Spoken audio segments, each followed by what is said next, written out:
The Bay Area's rock station, 107.7 The Bone. Adam Duce, bass player for Machine Head. Hey, how's it going? Phil Demmel, the new guy, guitar player for Machine Head. I'm not the new guy. Are you officially I'm the old longest tenured guitar player in the band's history.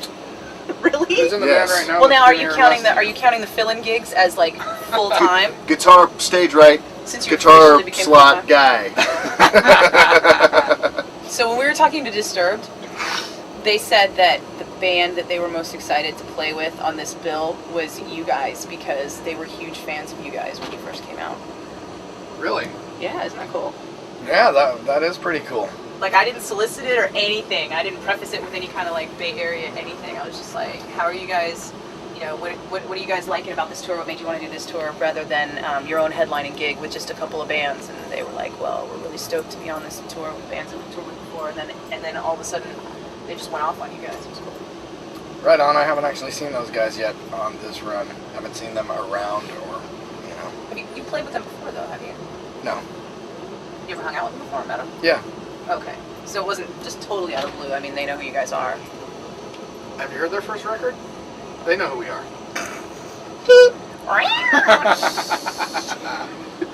So speaking of records, last time we talked, you guys were in the studio and The Blackening was about to come out. And since then, everything you said about The Blackening has come true. It was like the best album of 2007. You got nominated for a Grammy. You've been on tour constantly. What's going on with you guys? Seems to be the second half of the touring cycle for the band. We're out right now on the Mayhem Festival with Slipknot and Disturbed. We got a lot of stuff set up for the rest of this year with Slipknot all over the world with them. So not a bad touring partner. We're excited about that. The record's still selling, you know. Numbers are moving up a little bit, so we're stoked about that. And got a new video for Halo out. And yeah, we're still plugging along. Tell us about the Halo video. Well, what can I say about the Halo video? Oh yeah, the Tyrant. He actually raised me. He was I love that. I thought that when they said, you know, we have this part for a Tyrant in the video, I thought, well, it would be better than the original Tyrant. No, actually, Rob wanted my dad to be in it just because he has that kind of a look, and Rob was actually unaware that that my dad actually has a degree in drama, so that worked out great. He did an awesome job on there, and I never would have guessed it was your dad. And I'd met your dad, and I still never would have guessed it was your dad. Yeah, well, he looked totally different when I showed up. He had shaved his head bald, and I was just like, whoa, oh, hey, what's up, Mr. Clean? Now, but all the band shots in the video aren't with any of the acting shots or the crowd shots. So were you guys there when that stuff was being filmed, or no? Or did you just show up and like watch your dad do the gig? Actually, everybody was there Yeah? for that. Well, we were scheduled to be there at a certain time, and they didn't finish until the wee hours of the night. So they shot us like once at the ass end of the day. We saw the whole thing being filmed because just like videos do, they ran way over time. So. So being one of the bands on this Rockstar Mayhem tour that's really a veteran band, are you noticing yet if any of the younger bands are kind of like looking up to you guys, coming up to you asking you questions?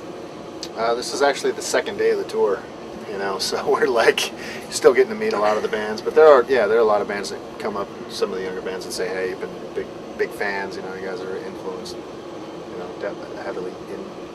you guys have heavily influenced us. That's what I'm trying to spit out. Any bands that you guys are most excited about touring with or getting to see on a regular basis for this tour? What do you really like on this tour? I like 36 Crazy Fist. I like the guys, I like the band, and it's cool hanging out with them, and it's just the Airborne guys too. You JCDC fans. Fucking Airborne guys, mate. Fucking Melbourne. Down under. Bonzo. Come on. Bonzo, we've been cracking the shit this whole time. So besides Dragon Force, how many bands on this bill have you guys already toured with? We toured with 36. We toured with Slipknot.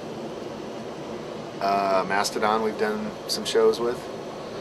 And we're doing off dates with them as well. So, yeah, I think that's about it. So with the Blackening still doing really, really well, are you starting to write for a new album, or are you just putting that completely on hold until you guys get done with this? We're not cognitively writing. We have a couple of riffs that'll come up and go, hey, save that one, or like that, but we're not in writing mode at all. We're just... Yeah, we don't really write when we're when we're out on tour, because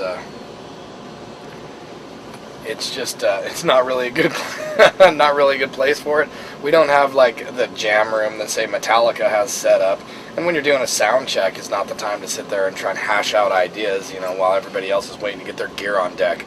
So, it's a lot easier, a lot more what we're used to just go back into our room and start hashing out ideas. And I mean, it's a good thing to sit there for a year and a half at home and do that and be able to enjoy being at home for a while anyway.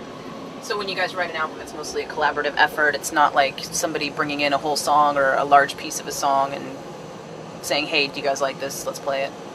That usually, since I've been in the band, the past couple of records have been like, Rob's probably the most musical out of us, and he's got the best ear for assembling songs and like structure, and he's got good ideas for key changes and stuff. Me, Adam, and Dave will bring riffs in. We're like bringing the pieces, and then he's like the puzzle maker, and he assembles stuff together. But I mean, we do some structuring on our own as well. We'll bring in a half a song. Like "Beautiful Morning" was a song I brought, 3/4 of the way was already done and brought, and then he kind of tweaked it a little bit, But Adam helps him with a lot of the lyrics and stuff. And so Rob's the he's puppet master. Yeah, Well, the sandwich maker. He's the sandwich maker, and we be supplying some ingredients. How huge was it to open for Metallica, to support Metallica? That was definitely a mile marker. That was one of the hugest things that we've ever done. I mean, for me personally, Metallica was probably the band that defined this genre for me, and also I made it to where I just wanted to do nothing but that. When I heard Metallica, I didn't know the music could sound like that, and I was like, where do I sign up? I'm in. As one of the few people that's heard the new Metallica album, what do you think of it? I haven't actually heard it. Didn't you guys get to hear it? You're talking the wrong two in the band. Oh, the other two got to hear it? Yeah. What'd they say? Yeah, they're digging it. Yeah? They're digging it a lot. So, I mean, just hanging out with those guys on those 4 shows, we just really came away with it with a sense of camaraderie and brotherhood from them. We weren't expecting it, where they let us jam on their stuff, and they'd come over, and we didn't see them a whole lot, but when they came over, they were just really accommodating and made us feel like, hey, welcome to our tour. Here's the red carpet, and anything we can do for you, we'd be happy to. So, Were you surprised? I was pleasantly surprised. Yes, I was. I didn't know what to expect. I thought that they would treat us well because Lars and Rob had been, totally kissing each other's butts for a while, and and so I thought it was going to be nice. But from all of them to be just so cool like that was really nice. Is there going to be a follow-up video to Halo? Since you guys are going to keep riding this tour for another... You know what? I mean, we've gotten 3 videos out of Roadrunner at this point. I don't see them coughing up one more dime for another video. So, I mean, I think we usually get about 2 videos per record, and they've come to the plate for us and coughed up a 3rd one. So, as far as them coming and giving us a 4th, I highly doubt it. So you guys are just going to keep rolling the Blackening through the end of the tour cycle, then come home and write? Are you planning on taking like another 1.5 year break before you while writing a new album? It'll probably be... Well, traditionally, they give us about a year, and then we take about 1.5 years to write it, and then take another 6 months or so to record it and set it up. So yeah, I'm guessing it's going to be 2 years.